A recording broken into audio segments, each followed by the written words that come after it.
Here's two Hexon rr550s. In this video, I'm going to go over all the things you need to know if you want to do a rebuild on these turbos. I have three of these right now, and all three of them had the same problem. So I'm thinking it was a manufacturer issue.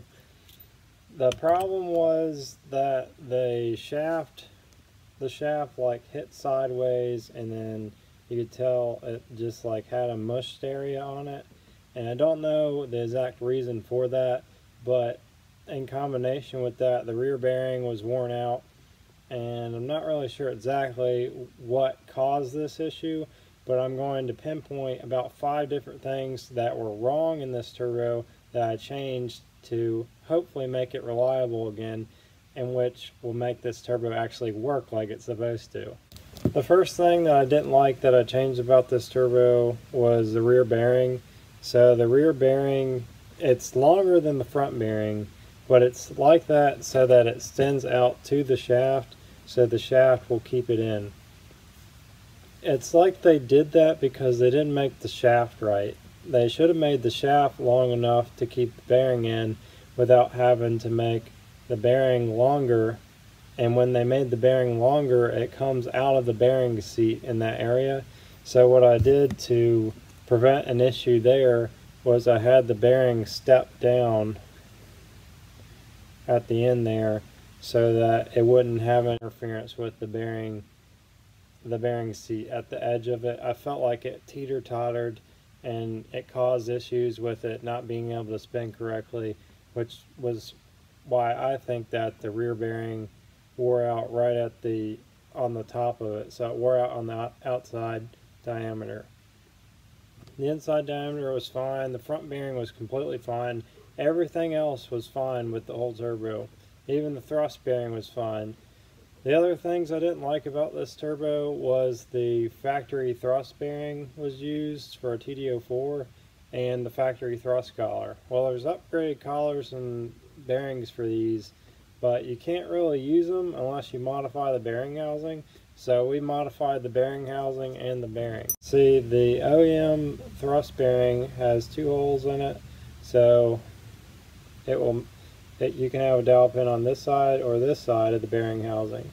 But on the OEM bearing housing, it only has them on the left side, which means that you have to make a new hole in the upgrade thrust bearing, because you can't necessarily make one on the left. You could if you tilt the bearing just a little bit, but in this case we did it 3 different ways. We were just trying to figure out which way was best to work for what we were trying to do. So you can tilt the bearing and drill a hole here in the bearing so that it will still stay on that peg, but you have to make sure that you don't go too far, because that oil deflector still has to come under here. You could also drill and tap in the bearing housing and make your own peg, and then you drill in the bearing drill in the thrust bearing to keep it in its position. I felt like the shafts needed to be replaced since they were damaged, so I went out and had these made. So it takes, well, every time I try and get shafts made, it takes about 3 months. Usually, sometimes it takes more than that, and then you have to buy a minimum order. So these I had made, and this is a perfect fit for what was already in there. So the shaft and the journal bearings are nothing, like there's no sizes out there that you can get, so all that has to be remade.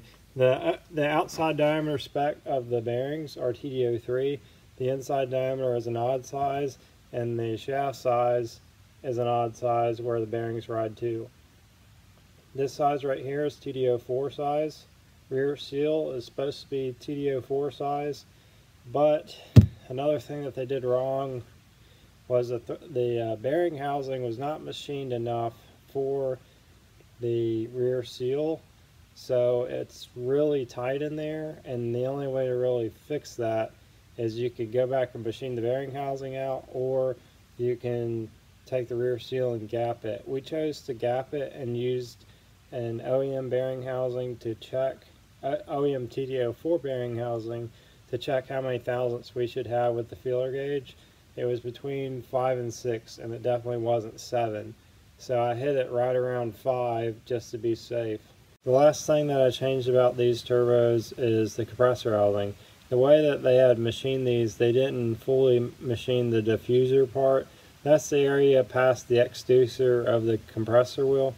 So that area is supposed to, usually it bevels a little bit, like it bevels some, but the way that they did it didn't make sense because they just beveled it so much and then like curved it up to like stock spec. Well, you really need to just cut all that out of there, because if you don't, then you'll usually have back pressure problems, which will cause problems to usually break the shaft. That may have been what caused the issue with this turbo, but there were so many problems going on with this turbo as it was with the way that they designed it. I just wanted to go and redo everything the way that it should be made. That way we don't have to pinpoint where the problem was, and we just fix a bunch of things that should have been fixed and done the correct way, and we don't have to keep guessing.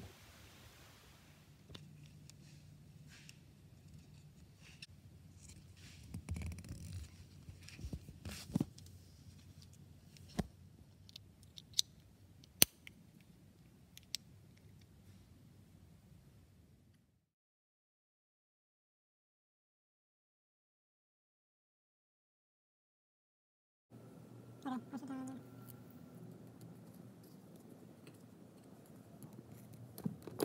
Just a splash of oil.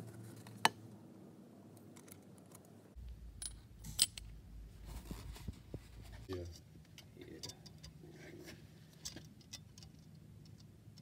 look at that.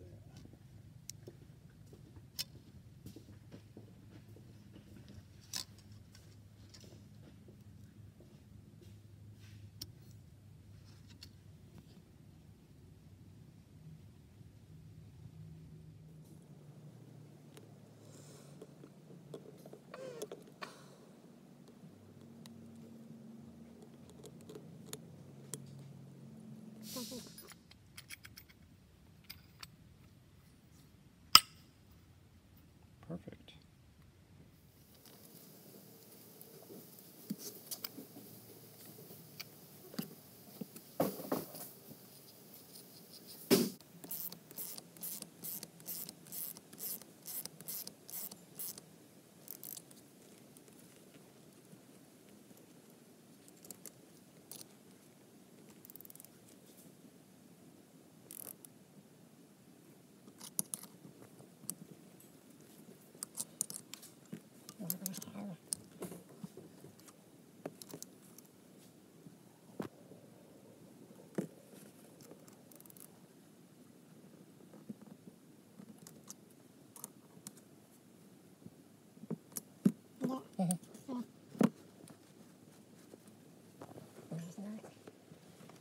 No, it's stuck.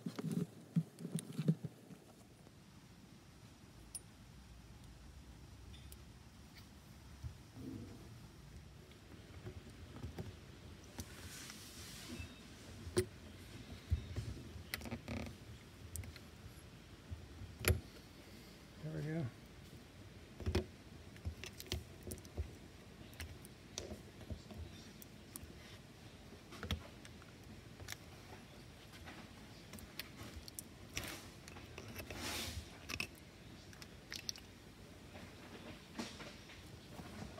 These parts aren't the typical thing you can get at Target, so if you need these parts, it's best that you contact me today, because I can't guarantee that we'll always have these in stock.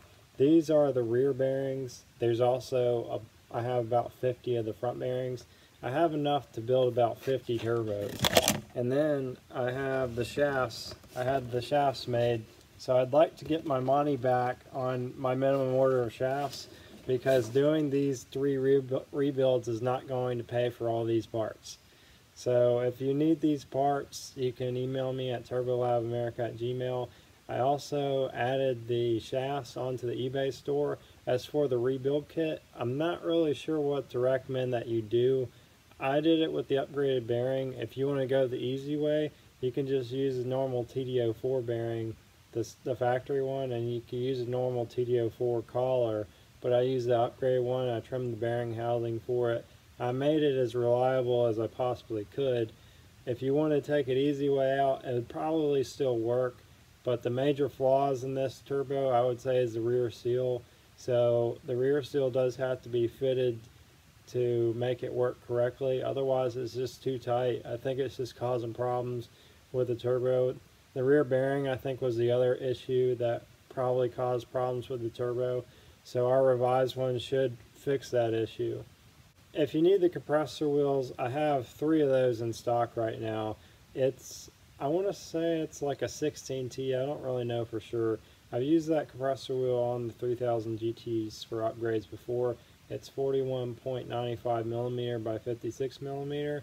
The turbines, I think they measure about 38 millimeter or 38 and a half, maybe 39. As for the amount of horsepower that these are capable of, I would recommend that you go on the forums and read, but I don't know that information offhand. If they had cut it out correctly, it would made a lot more power. So that is one thing to consider, that they probably weren't at their full potential. That's all for this video. I'll link in the description box to all the parts that I have available, mainly those turbine shafts. And about a week from this video, I'll put up a parts kit of what I can offer for this for a rebuild kit. But you probably are going to have to file that rear seal. Otherwise, I mean, I guess I could do it for you, but it's going to take up a lot of my time, and I don't really want to do that. I guess you could, if you want to, have the bearing housing machined for the TD04 rear seal so it fits better. And I'm going to try and get that stuff revised, so hopefully I can get the exact measurement that you guys need it so you don't have to worry about that. But as the parts become available, I'll link to them in the description box down below.